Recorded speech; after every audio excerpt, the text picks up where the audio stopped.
Saan ka nahirapan? Sa pagtitiwala, hindi sa ibang tao, kundi sa sarili ko.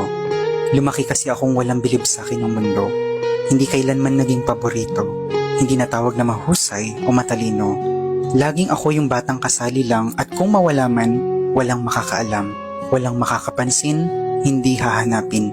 Hindi espesyal ang tingin sa akin. Kung ihahalo mo ko sa kumpol ng mga tao, ako yung pinaka-ordinaryo. Hindi mo lilingunin, hindi mo tatanungin. Nasanay akong dadaanan lang o lalagpasan.